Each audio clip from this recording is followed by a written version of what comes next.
Once upon a time, a little elf lived in a mystic forest, protecting the realm. The little elf wearing black sets off once being summoned. It has super senses to detect everywhere.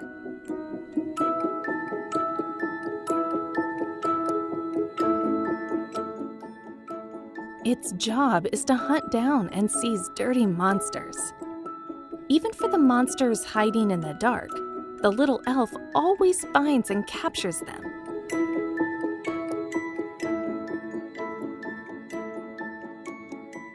More amazingly, the little elf has a special tower to keep those monsters from getting out.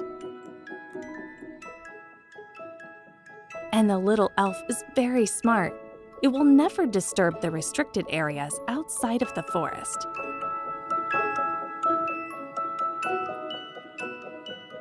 The little elf brings the family joy, for it is so kind to animals and children.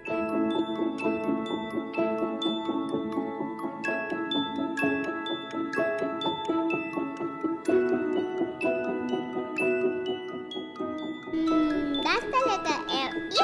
Of course, but not very often.